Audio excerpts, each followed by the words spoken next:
in this video, we will show you what is base mechanical technology and why we chose it. But before that, let's talk first about Bicol University. So ano nga ba ang Bicol University? Well, Bicol University is a university here in Bicol, which is one of the premier university na tinatangkilik ng halos lahat. Almost everyone know BU as the best education hub for aspiring students.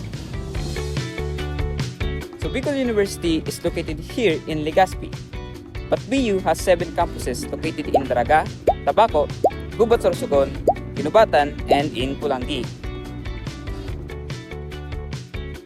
Bicol University has been providing the best quality of education because BU believes that by the power of education, it can transform societies and shape a brighter future.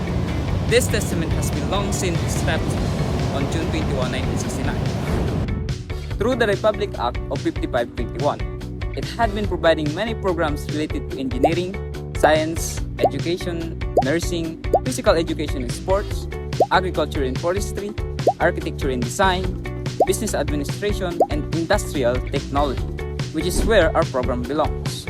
So ano nga ba ang Bachelor of Science in Mechanical Technology or BSMT? So it is a program that prepares students for the careers in the design, development, manufacturing, and maintenance of mechanical systems, or in short, we are machinists.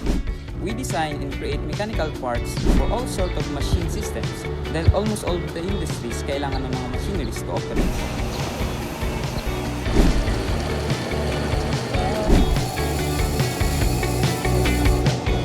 Mapa-automotive, aeronautics, aviation, or manufacturing pa yan, kailangan nila ng mga taong magde-design and magkikreate and magme-maintain ng mga machines na to. So dyan pumapasok kami mga machinists.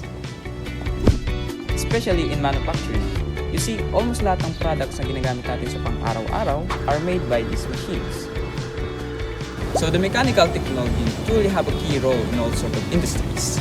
This program focuses on practical application of engineering principles that both provide students with a strong foundation of theoretical knowledge and hands-on skills.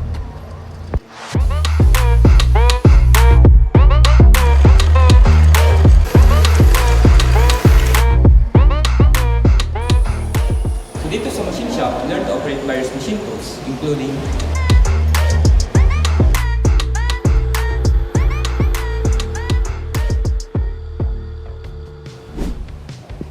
first year namin, we used to draw manually using pen and paper lang. But now, we gained the knowledge of drafting and we now use that software to create technical drawings. So meron kami mga individual and team projects na kung saan we apply all the knowledge and skills we've learned to machining.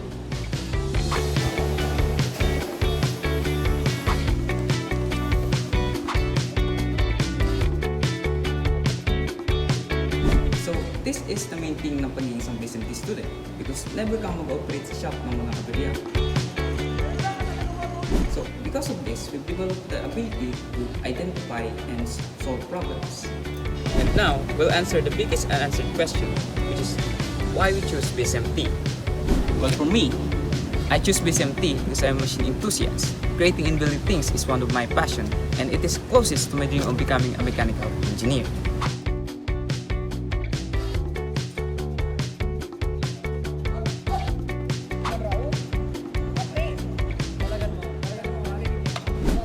Now, what are the reasons para piliin mo rin ang mechanical technology?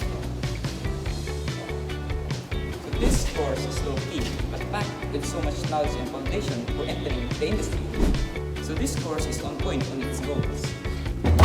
Dahil unlike other programs, dito after mo mag-graduate, ready ka na makapagtrabaho sa kung anong industry ang papasukan mo. No need of any licensure and other after-grad trainings or qualifications necessary. Main goal is simply prepare and train students to achieve industry standard knowledge and skills. And if that's what you want, then the PS Mechanical Technology program is for you.